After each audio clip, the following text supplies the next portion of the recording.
आइए, सुनिए, देखिए, समझिए सनातन सत्य। जैसी दृष्टि वैसी सृष्टि, दृष्टि विज्ञान। कुदरत, कुदरती रचना एवं कुदरत के कानून से शाश्वत सुख की प्राप्ति। जोधपुर के परम पूज्य महात्मा उपासक प्रोफेसर डॉक्टर सोहन राज तातेड़ के निर्देशन में सनातन सत्य। जैसी दृष्टि वैसी सृष्टि, दृष्टि विज्ञान।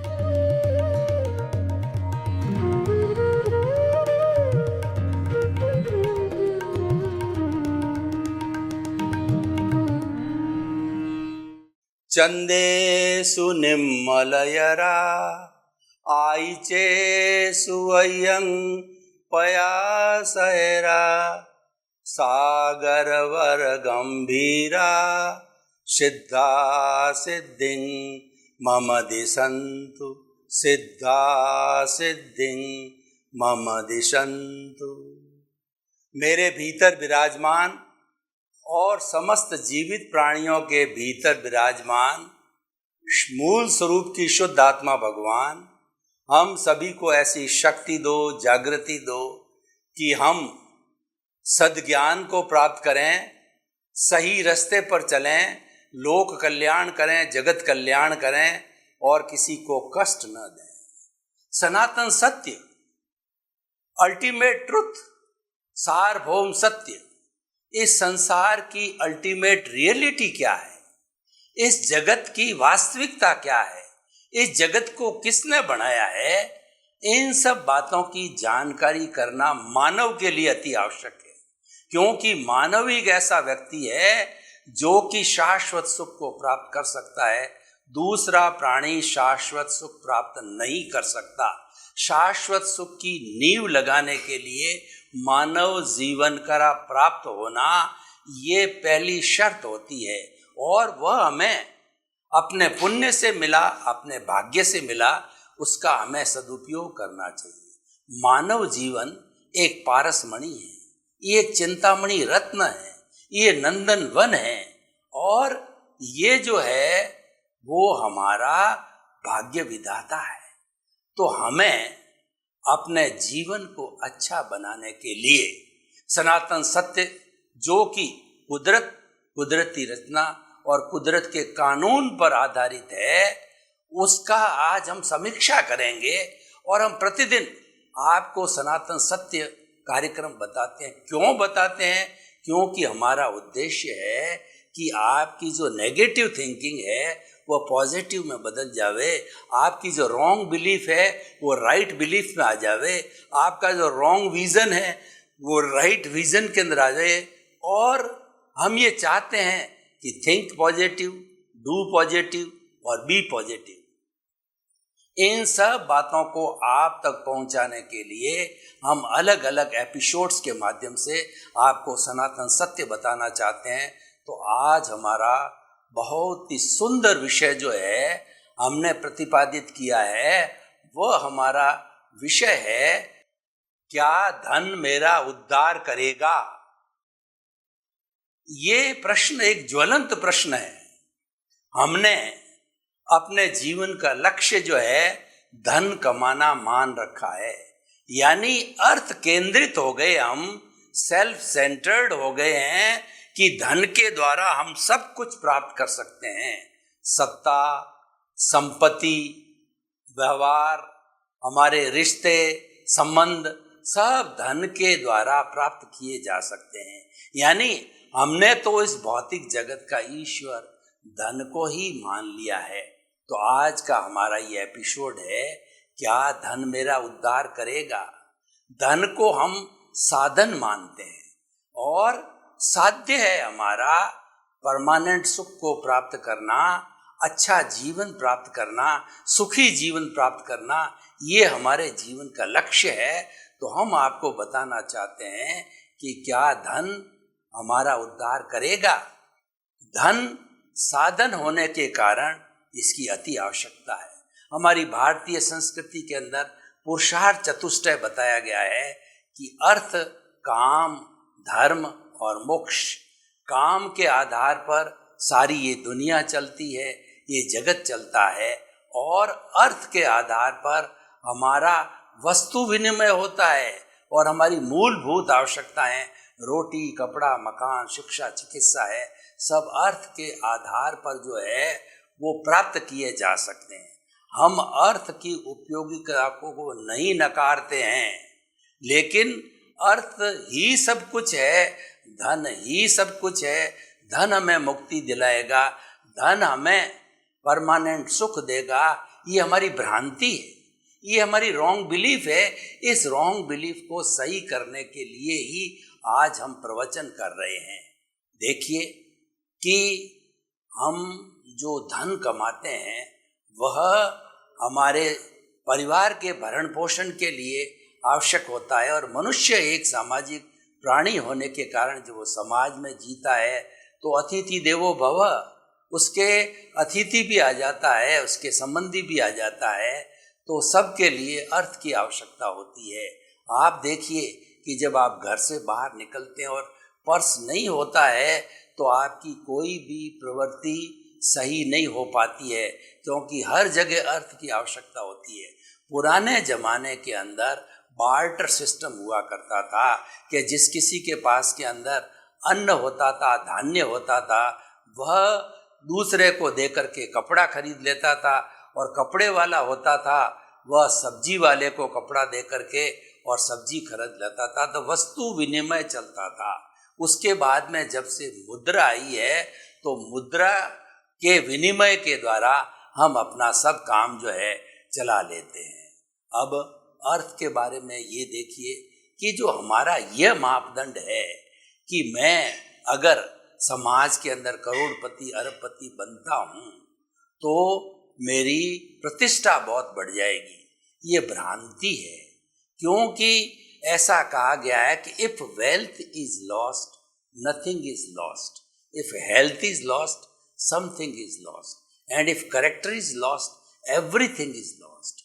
हमारी भारतीय संस्कृति के अंदर उन्होंने संतुलन बनाया है कि अर्थ का स्थान है, पर अर्थ को सब कुछ मानना और उसके पीछे बावला हो जाना, उसके पीछे दीवाना हो जाना, और उसी को ही सेंटर में रख करके और परिधि में उसके अनुरूप कार्य करना है, ये हमारी भ्रांति होती है। तो हमें अर्थ की आवश्यकता को तो समझना है, लेकिन अर्थ के साथ में कितने अनर्थ होते हैं यह भी देखना है कि अर्थ की वजह से कोई अनर्थ न हो जाए। अर्थ जो है हमें लोभी बनाता है। लोभी के लिए कहा गया है कि विषय नर की लालसा, पाम रोग की खाज, लोभी की धन लालसा और तीनों बेअंदाज। विषय जो नर होता है वो अपने विषयों के अंदर जब अनुरुक्त होता है अपना वीर्य खराब करता है और अपनी शक्ति को क्षीण करता है और आखिर जाकर के वो निर्बल बन जाता है, फिर भी वो विषय को नहीं छोड़ता। और जिसके पाम रोग की खाज होती है वो खाज जो है खणता ही रहता है, खून आ जावे तब भी उसको परवाह नहीं रहती है, क्योंकि वो खाज होती इस तरीके की है। तो लोभी व्यक्ति है वो संग्रह करता ही जाता है, अनावश्यक वस्तुओं का संग्रह करता है। तो अनावश्यक वस्तुओं का संग्रह करने के कारण वह बहुत से लोगों का हित जो है उस पर कुठाराघात करता, उनको अहित करता है। कैसे करता है कि जो परिग्रही व्यक्ति होता है, जो ये मानता है कि धन ही मेरा उद्धार करेगा, तो ऐसी स्थिति के अंदर वह जो है मान लीजिए 10 मकान इकट्ठा कर लेता है, करोड़ों अरबों की संपत्ति को इकट्ठा कर लेता है, और वह संपत्ति अगर इकट्ठी होती है तो वो दूसरों के उपयोग में लेता है, तो ये अच्छी बात है। लेकिन वो सारा उसको दुरुपयोग करता है, अपना खाना पीना, भोग विलास, ऐश्वर्य, अय्यासी वगैरह उसी में ही खर्च करता है। Eat drink and B Mary में ही खर्च करता है। तो ये धन का दुरुपयोग। धन बुरा नहीं है, पर सवाल ये है उसका उपयोग कैसे किया जाता है, ये मुख्य बात है। एक चाकू है, चाकू से जो है वह कोई भी चीज़ काटी जा सकती है, रस्सी काटी जा सकती है, सब्जी काटी जा सकती है, फ्रूट को काटा जा सकता है, लेकिन अगर कोई व्यक्ति उसका दुरुपयोग करे तो किसी का पेट भी फाड़ सकता है। ये उसका बिल्कुल दुरुपयोग है। तो ये हमारी सुबुद्धि पर निर्भर करता है कि कोई वस्तु का हम उपयोग कैसे करते हैं। वास्तव में कोई भी वस्तु इस दुनिया के अंदर भगवान ने एक रेत का कण, एक भी परमाणु भी बुरा नहीं बनाया, बुरा होता ही नहीं है, क्योंकि जड़ और चेतन दो जो है तत्वों से ये जगत बना है। और जड़ का जो सूक्ष्मतम जो परमाणु होता है वह भी इटरनल है, वह भी शाश्वत है। इसीलिए हम जड़ की को हम नकारते नहीं हैं। और चेतन जब तक इस शरीर में बद्ध रहता है, बॉन्डेड रहता है, तब इस जड़ का चतुस्पर्शी जो है कर्म पुद्गलों का भरपूर उपयोग करता है और जो है उसके अनुरूप जो है सुख दुख भोगता है। तो धन की हम बात करें तो धन का हम किस तरीके से नियोजन करें, ये मुख्य बात होती है। देखिए कि व्यक्ति के भाग्योदय से, व्यक्ति के पुण्योदय से अतिरिक्त धन की प्राप्ति होती है।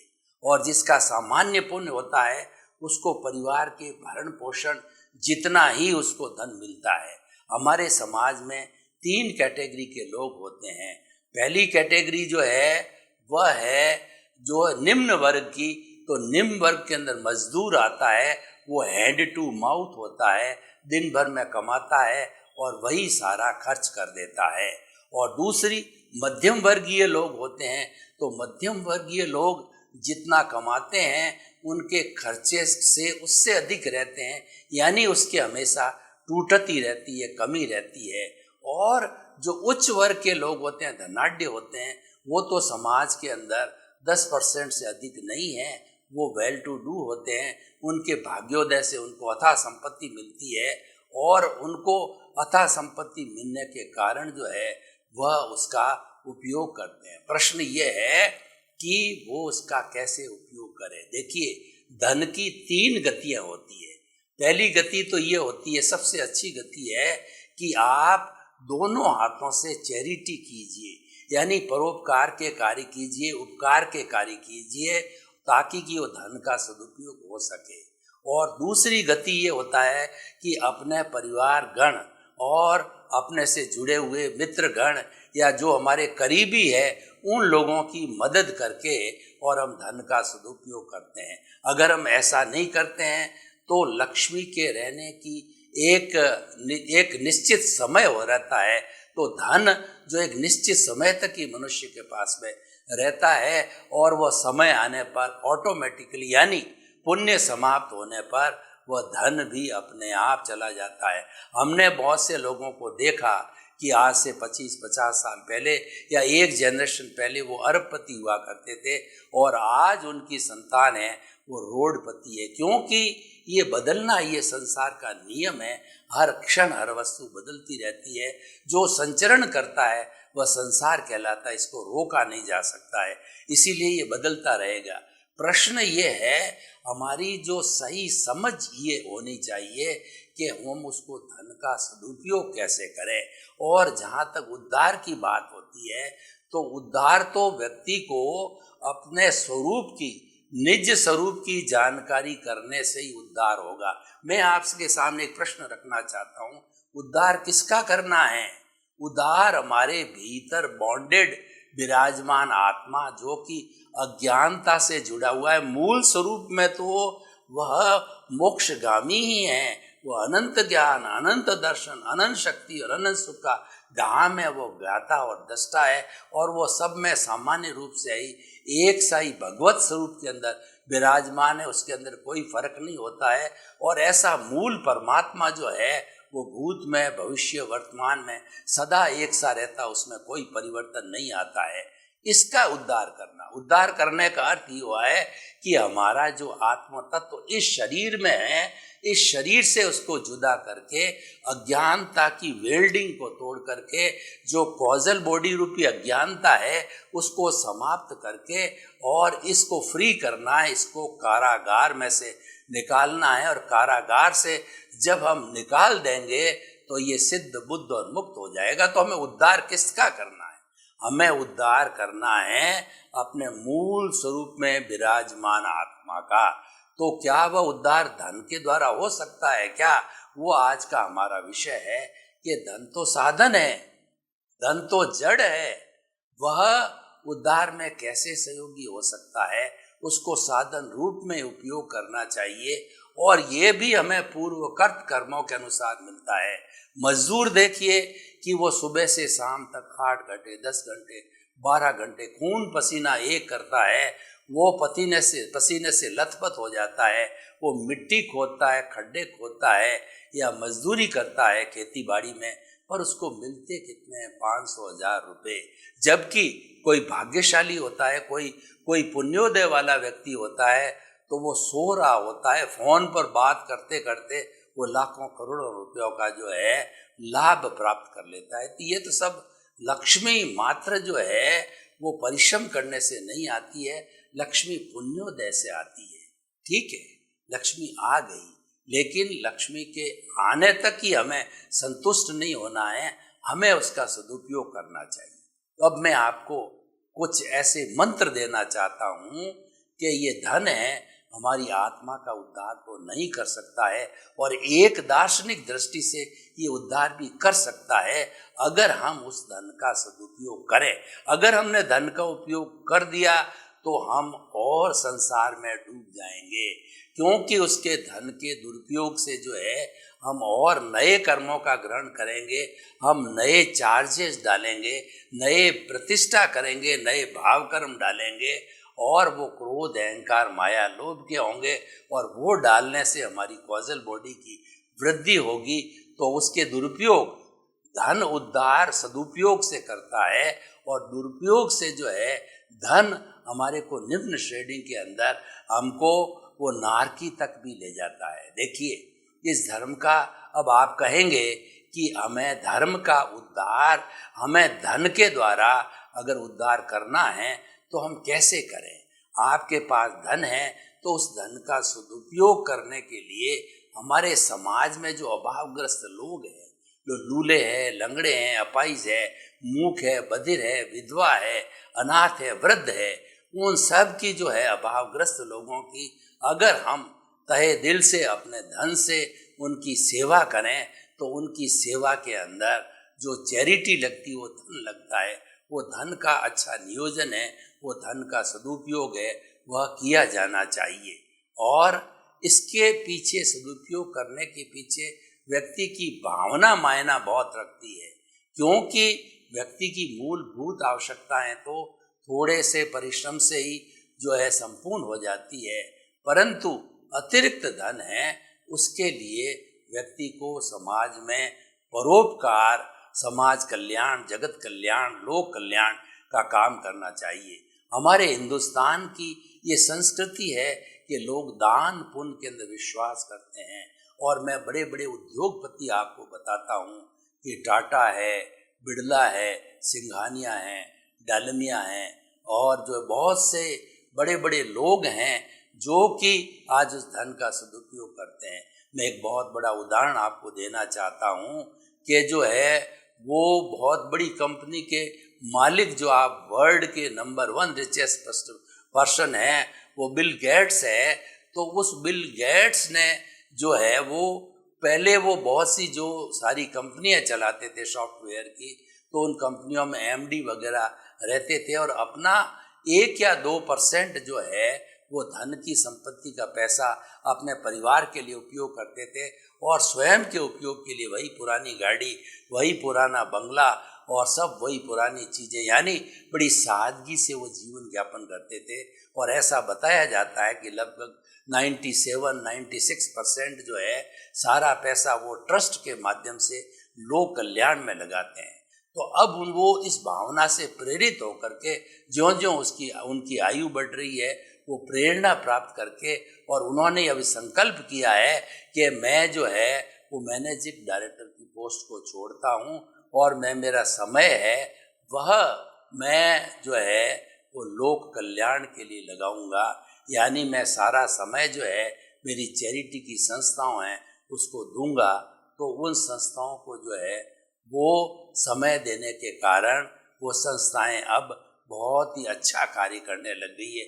उनका जो धन का क्योंकि वो स्वयं देख रेख करते हैं, बहुत अच्छा सदुपयोग हो गया। तो ऐसे हमारे सामने बहुत से उदाहरण हैं।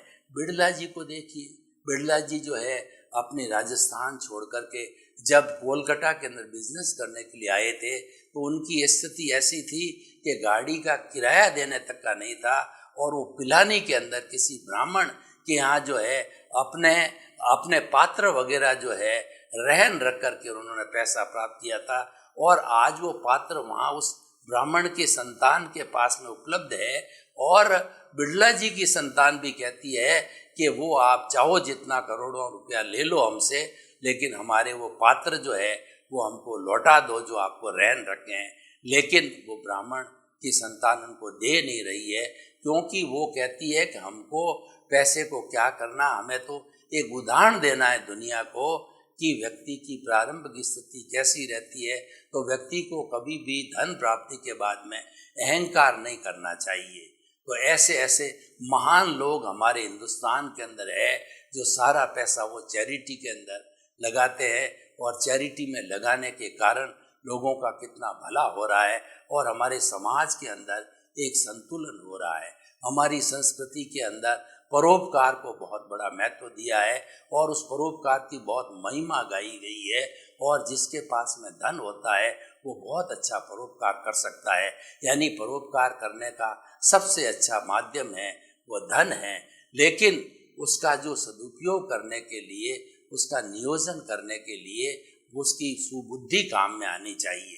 देखिए, जो है भगवान महावीर ने कहा कि वस्तु परिग्रह नहीं है, वस्तु के प्रति आसक्ति वो परिग्रह है।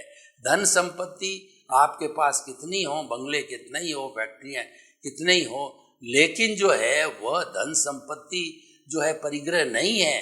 लेकिन उसके प्रति आसक्ति रहती है कि मेरा धन है वो हम बटोर के रखते हैं, वो हम जो है संचय करते हैं, हम लोगों की भलाई के लिए नहीं लगाते हैं, त्याग के अंदर और लोगों के परोपकार में उसका उपयोग नहीं करते हैं, तो वह धीरे धीरे नाश की ओर भी जाता है और वह परिग्रह कहलाता है। भगवान ने जो 5वां महाव्रत परिग्रह का है, और सब जो है वो हिंसा की जड़ है वो परिग्रह है। क्योंकि हम परिग्रह यानी धन दौलत का जब संग्रह करेंगे तो संग्रह करने के साथ साथ में समाज में कई प्रश्न चिन्ह लगते हैं कि ये व्यक्ति धनाढ्य है तो चोर है, लुटेर है, सरकार है, वो सब के ऊपर छापा मारती है। लेकिन सरकार को ये मालूम पड़ जावे कि ये तो बड़ा दानवीर है, तो सरकार भी उसको अप्रिशिएट करती है, क्योंकि सरकार तो ये चाहती है कि हम उनसे इनकम टैक्स में रूप में लेकर के और लोक कल्याण में लगावें, और वो तो पहले से ही कर रहा है।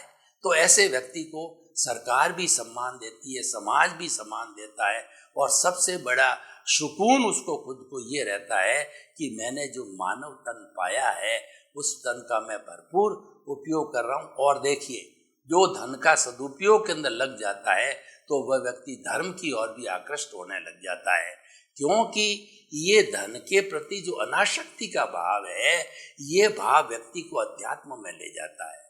अध्यात्म की जो एक क्वालिटी है, अध्यात्म का जो लक्षण है वो अनासक्ति है। चाहे खाने की अनासक्ति हो, जो है वो वस्तुओं की अनासक्ति हो, धन की अनासक्ति हो, और परिवार की अनासक्ति हो, तो वह जब डेवलप होती है तो व्यक्ति को वैराग्य आता है। कहा भी गया है कि वैराग्याभ्याम तन्निरोध, कि हम वैराग्य कैसे करें, कि वैराग्य को प्राप्त करने के लिए अनासक्ति को प्राप्त होना बहुत ज़रूरी है। अनासक्ति का अर्थ होता है कि वस्तु हमारे पास होते हुए भी उस वस्तु के प्रति हमारा लुभावनापन, उस वस्तु के प्रति हमारा लगाव, उस वस्तु के प्रति हमारी आसक्ति, उस वस्तु के प्रति हमारा कोई बंधन नहीं रहता है। तो भाइयों, हमने बहुत गहराई से ये चिंतन किया कि धन के द्वारा उद्धार नहीं होता है, लेकिन दूसरे दृष्टिकोण से धन का अगर सदुपयोग किया जाए, इसको लोक कल्याण के अंदर लगाया जाए, इसको धार्मिक चेतना को लगाने में लगाया जाए, धन का सदुपयोग देखिए मंदिर बनाने में, और जो है हमारे ज्ञान के लिटरेचर छपाने में, बड़े बड़े महापुरुषों के सत्संग कराने के अंदर, और जो महापुरुष है, जो महाव्रती है, उनको हम 9 तरह का जो है वो उनकी सुविधाओं की पूर्ति करते हैं तो 9 तरह का हमारा पुण्य बंद होता है। अन्न पुण्य, पान पुण्य, लयन पुण्य, शयन पुण्य, मन पुण्य, वचन पुण्य और काया पुण्य और नमस्कार पुण्य। ये 9 तरह के जो है हमारा जो पुण्य का संचय है वो ऐसे जो है महापुरुषों को या ऐसे महाव्रतियों को जो है वो हमारे जो किसी भी तरह का पुण्य करने से होता है तो उसमें ये करने में धन हमारा बहुत सहयोगी होता है।